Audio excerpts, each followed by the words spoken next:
네, 앞서서 좋은 말씀들 너무 잘 들었고요. 몰랐던 것들을 더 알게 돼서 정말 대한민국을 이끌어 가시는 여기 계신 서울 시민 여러분들과 또 선배님들께 정말 투철한, 앞으로 대한민국을 지켜나가는 데 있어서 투철한 애국 정신으로 좀 더 우리가 단결해야겠다라는 그러한 교훈적인, 그런 역사적인 메시지를 많이 받게 되었습니다. 급식이 우리 서울 시민의 뜻이다 라는 것을 이 자리를 빌어서 꼭 말씀드리고 싶습니다. 다음 우리나라 그 복지 수준에 대한 인식도가 현재 어느 정도 되는지 알아보고요. 그 다음에 서울 무상급식의 실태, 그리고 무상급식의 쟁점, 서울 시민의 목소리와 합리적인 해결 방안을 위한 의견을 제시하고 제 연설을 마칠까 합니다. 일단 무상급식은 공짜가 아닙니다. 여러분 오늘 잘 들으셔서 이해하고 계시죠? 네, 우리 국민이 모두 걷어서 나가는 세금으로 무상급식을 하는 거기 때문에 세금 폭탄이다 라는 말까지 나올 정도로 이것은 우리 현실에 맞지 않는 상당한 예산의 낭비일 수가 있다는 것을 알고 계셔야 됩니다. 그래서 과연 전면 무상급식이 과연 예산의 효율적 사용인가에 대해서 짚어보는 그러한 시간을 갖도록 하겠습니다. 다음 넘겨주세요. 우리나라 그 경제 수준과 비교했을 때 복지 수준에 대한 그 국민의 인식을 전문가가 100명의 집단을 대상으로 조사한 바 있습니다. 전문가 조사 100명에 의하면 우리나라 복지 수준에 대한 인식은 보통이다가 33%, 그리고 낮다가 49%가 지금 나와 있는 통계입니다. 그리고 1000명을 대상으로 한 국민조사에서는 보통이다 52%, 낮다 35%, 매우 높다는 1%밖에 되지 않습니다. 민생의제의 우선 그 과제는 단연 교육과 보육, 그리고 의료와 주택의 문제인 것입니다. 그러나 우리나라의 경우에 어느 하나라도 제대로 된 정책이 없었습니다. 뭐 하나 피부에 와닿는 복지 정책이 없었기 때문에 내가 과연 낸 세금이 다시 나에게로 돌아오는가에 대한 꾸준한 합의 수준은 상대적으로 낮은 수준에 있는 것입니다. 다음, 서울시 무상급식 실태는 앞서 이진아 의원과 여러 그 연사께서 말씀해 주셨습니다. 전국적으로 초중학교 전면 급식을 실시할 경우 한 끼당 2,457원을 감안할 때 약 4조 원, 그리고 친환경 물가 상승 등을 감안하면 앞으로 6조 원의 막대한 예산이 지원되어야 합니다. 다음, 2011년 서울시 교육청 예산 실태를 보면 정말 그 전체 무상급식보다도 더 시급한 것은 학교 안전, 저희 학부모들은 그렇습니다. 사교육비 지르기, 노후 학교 시설물 개선 등 학교 교육 환경 개선 사업입니다. 하지만 지금 복지는 가난한 학생들에게 돌아가야 함에도 불구하고 부족한 예산이 정말 경제적으로 넉넉한 아이들에게까지 돌아가는 형국이므로 가난한 학생들에게 돌아갈 그 복지 혜택이 축소된다고 볼 수 있겠습니다. 지금 저소득층 자녀 학비 지원이나 외국어 교육, 그리고 과학실험실 현대화 사업, 영어 사교육비 절감, 그리고 수업 환경 개선, 급식실, 지금 급식을 하겠다고 나서지만 급식실이 제대로 돼 있지 않는 학교가 엄청 있다는 것을 우리는 알아야겠습니다. 이것들이 전액 삭감되고 대폭 삭감되고 전면 백지화되는 이러한 양상을 띠고 있는 것입니다. 다음, 무상급식의 쟁점으로 과연 전면급식이 진정한 무상인가?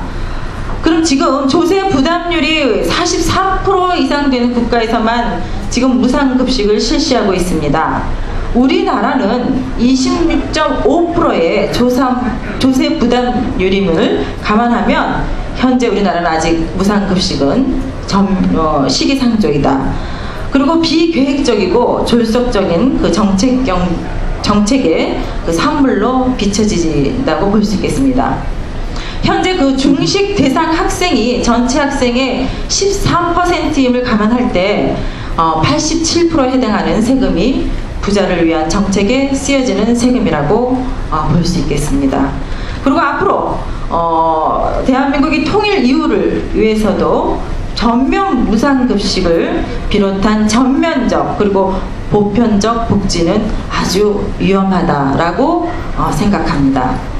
다음, 그 친환경 농산물 공급의 차질에 대해서도 앞에서 이진아 의원께서도 자세하게 말씀이 있었습니다. 이것은 투표로 보시고 이해해 주시고요. 그 다음 무상급식의 쟁점, 여러 가지 이유를 듭니다.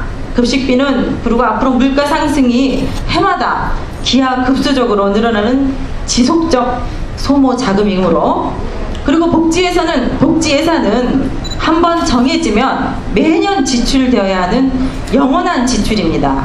장기적으로 재정에 큰 부담이 된다고 볼 수 있겠습니다.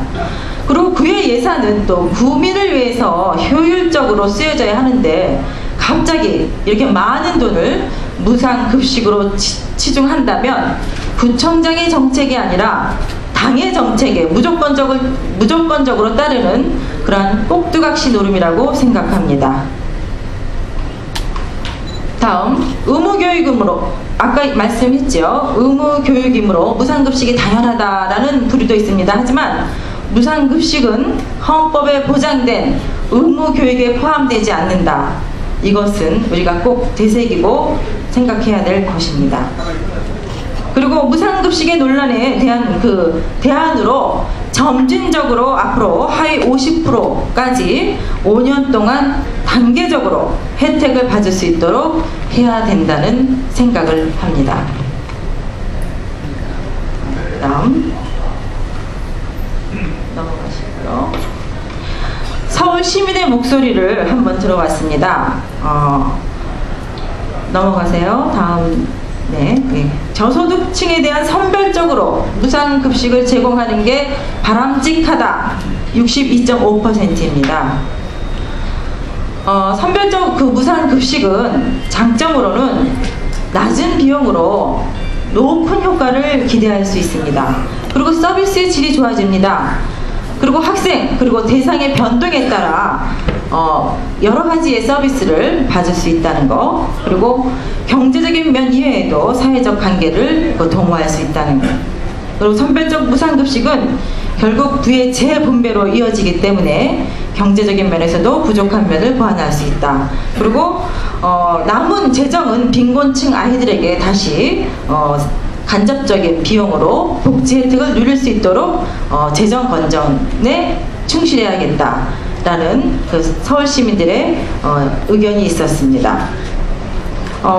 주민투표운동본부의 자료에 따르면요, 서울 시민이 원하는 우선 추진 교육 정책 사업은 학교 안전 강화입니다. 네. 그래서 앞으로 그 서울 시민이 원하는, 그리고 이 정책 결정은 서울 시민과 우리 학부모들에게 협의권을 갖도록 해주시는 그런 현명함이 필요하겠습니다. 그리고 합리적인 해결 방안을 위해서 다음 표 넘어가 주세요. 보편적 복지가 아니라 선별적 복지로 맞춤형 복지, 서민형 복지여야 된다. 그리고 부유층에까지도 급식비를 지원하는 무상급식은 전형적인 포퓰리즘 정책이다. 무상급식은 전면적 실시가 아니라 점차적으로 대상을 넓혀가야 한다. 네. 끝으로 교육 예산은 아이들의 교육을 위한 핵심 기능을 지원하는 방향으로 집행되어야 하겠고요. 모든 사안을 무상급식으로 집중해서 현재 국민들이 혼란과 갈등을 만드는 것은 소모적인 논쟁이라고 생각합니다.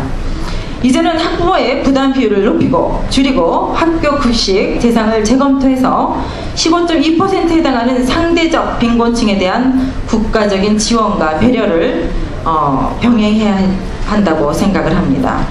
나무는 보고 숲을 보지 못하는 근시안적인 우를 범하지 않기 위해서 점진적으로 관련 법안과 투자 규모를 늘려가는 단계적이고 체계적인 무상급식 정책을 시행할 것을 촉구합니다. 여기 계신 모든 서울시민 여러분, 존경하는 대한국민 여러분, 대한민국 여러분, 무상급식에 대한 국민적 관심을 이끌어내고 꼭 8.24 주민투표를 통해서 냉철하게 깨어있는 우리의 주권과 우리의 눈을 꼭 보여주실 것을 당부드립니다. 감사합니다. 네, 대단히 고맙습니다.